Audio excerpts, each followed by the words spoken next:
სოციალურ ქსელებში ვრცელდება ვიდეოები და ინფორმაციები, სადაც გულანთებული ქრისტიანები და ჩემი ღრმა პატივისცემა თითოეულ მათგანს ითხოვენ, რომ ხელისუფლებამ მოძებნოს სიწმინდეების შეურაცხყოფელი პაკისტანელები იქნებიან თუ ვინც იქნება და ყველანი გააძევონ ქვეყნიდან.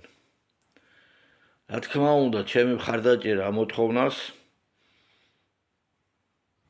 და თუ კი ეს მოხდება, რა თქმა უნდა, მოხარული იქნები. თუმცა მე მაქვს ოდნავ განსხვავებული აზრი იმისათვის, რომ სიწმინდეების შეურაცხყოფელი ვინმე პიროვნებები, ესა თუ ის ეროვნებას არ აქვს მნიშვნელობა, გავაძევოთ ქვეყნიდან. ამისთვის აუცილებელია ჯერ ხელისუფლებაში მოვიყვანოთ გამძევებლები. ჩვენ გვყავს ხელისუფლება, რომელიც თავისი მმართველობის 12 წლის განმავლობაში ევროპელებსა და ამერიკელებს იცავდა ქართველებისგან სიწმინდეების შეურაცხყოფა. სიტყვის თავისუფლება იყო, ხოლო პროდასავლური ღირებულებების, ანუ ლიბერალური ღირებულებებზე კრიტიკის თქმა კი დანაშაული. ევროტრიაპკის დაწვა ციხე იყო, ხოლო ჯვრის შეურაცხყოფა სიტყვის თავისუფლება. ჩვენ გვყავს ასეთი ხელისუფლება, რომელმაც ახლა ვექტორი შეიცვალა. იქიდან გამომდინარე, რომ ამერიკის ახალმა პრეზიდენტმა USAID დაბლოკა, დაფინანსებები დაბლოკა, ოცნებასაც პრობლემები აქვს, უნდა ვიცოდეთ და მიხვდეთ ამას, მარტო ამ გონებრივ დაავადებულ ქუჩაში მორბენალ პროდასალელებს, ევროპაწართულებს კი არ აქვს პრობლემები ფინანსური. ხელისუფლებასაც აქვს პრობლემები. ხელისუფლებას, ოცნებას ბოლო 12 წელიწადია მათთან ერთად იკვებებოდა დასავლეთიდან. დასავლეთში მიიჩქარებდნენ, კონსტიტუციაში აქვს დაწერილი. დღეს შეცვალეს ვექტორი და არაბებს მიყიდეს, აზიელებს მიყიდეს მთელი საქართველო ფაქტიურად ქალაქების აშენებას უფლება მიცეს მათ. რატო აკეთებენ ამას? იმიტომ რომ მათი მთავარია ძალაუფლება.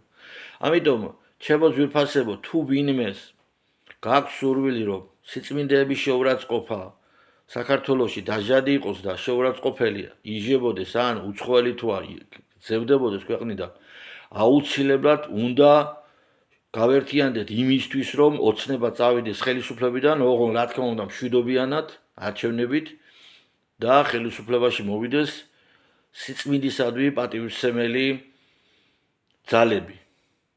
ასეთი ძალა, ძლიერი ძალა ხას უსვამ არის კონსერვატორები და მხოლოდ კონსერვატორები, ძლიერი. ასე რომ მეგობრებო, შეურაცხყოფები სიწმინდეების კვლავ გაგრძელდება, ეკლესიის წინააღმდეგ ბრძოლა კვლავ გაგრძელდება, ჩვენი ქართული იდენტობის წინააღმდეგ ბრძოლა კვლავ გაგრძელდება და უფრო მძიმე ფორმას მიიღებს, მანამ სანამ ხელისუფლებაში იქნება ყველანაირი ქართულის მტერი და ჩვენი სარწმუნოების მტერი, თავის აზროვნებით ქართული ოცნება და მათი ლიდერები. მათთვის მთავარი არის პირადი კეთილდღეობა და ძალაუფლებაში ყოფნა და არა სიწმინდეები. სიწმინდეების შეურაცხყოფაზე შარშანაც წლები აკვირდებიან კანონს, ხოლო მათი შეურაცხყოფაზე კი კანონს ღებულობენ. აი მთავრობისა და პარლამენტარების შეურაცხყოფაზე კანონს ღებულობენ. დაგლოცოთ მაღალმა ღმერთმა, გაგახაროთ და გაგაზიაროთ უფალმა. სულიერი სიმტკიცე მიმადლოთ ჩვენს ერთს და ღმერთმა ინებოს, რომ ქართველ ხალხს გაუჩნდეს სურვილი იცხოვროს ღირსეული ცხოვრებით.